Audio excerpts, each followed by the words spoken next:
Now we've been using the same battery in the Discovery that we got when we bought it, and it's not a great battery, and we have noticed recently in the cold starts in the morning that it's been a bit tricky to start the vehicle.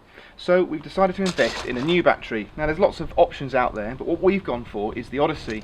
Now the Odyssey batteries have a 5-second cranking power that's double if not triple that of this battery in here, a conventional battery, so that's going to be perfect for the winter starts. Plus we have fitted the winch and the battery's getting a lot more use now, and we want something that's a bit more durable.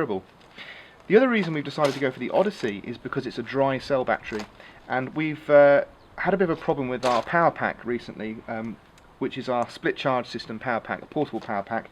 And what's happened is it's been left on its side for a couple of days, and because it's sort of wet cell battery in there, it's leaked. Unfortunately, and the battery's been completely destroyed. So what we're going to do is we're going to run the Odyssey in the vehicle during the winter, so we don't have any problems with starting. Then in the summertime, or probably about May time, when we're getting back into some touring in the vehicle, we need that leisure power pack. We're going to fit the Odyssey to that and probably put this battery back in after it's been maintained.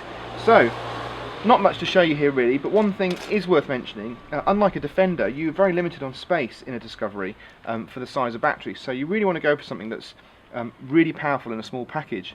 Now the other thing about the Odyssey batteries is they use pure lead plates, which can be a lot thinner than standard plates, which means they can get more of them in the battery, and what that means is you get a lot more power in a smaller space.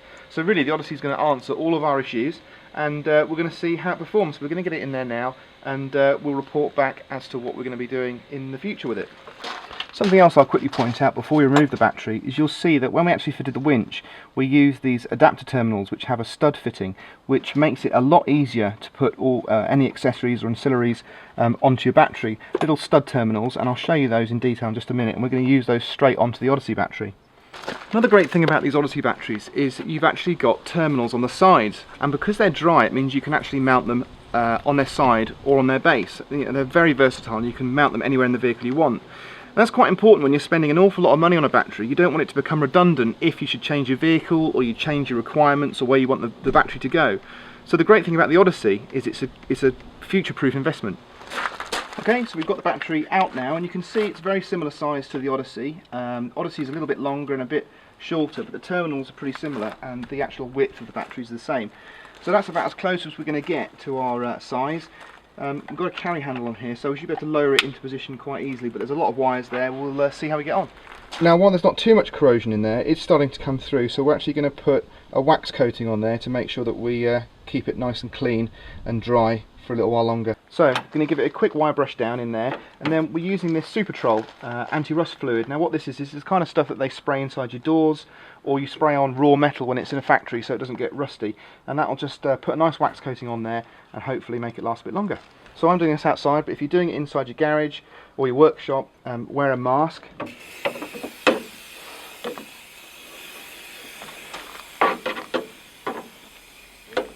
So I think I should give credit to the person who's made this securing bracket here.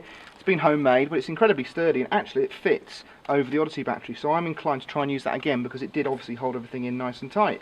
So again, for yourself, if you've got the time and the ability, try and put something together like this, really sturdy mount to get it into your vehicle, or you can buy an aftermarket one, but it is worth doing.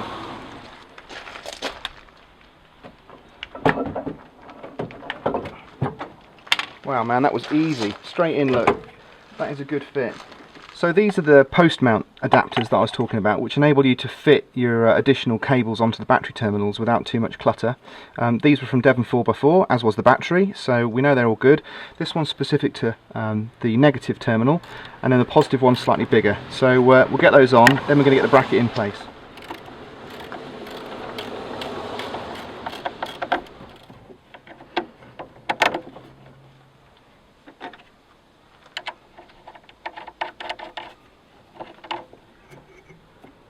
So as before, we're just doing the positive terminal up first, in case you short it out. You can just see there, look, you know, you might actually get it on the bodywork, and that's going to mean it's shorting out if you've got the earth cables attached already. So always do those last when you're fitting it, and take them off first when you're removing it. Okay, that's in really good and tight, and I think we're all ready just to test out the battery now.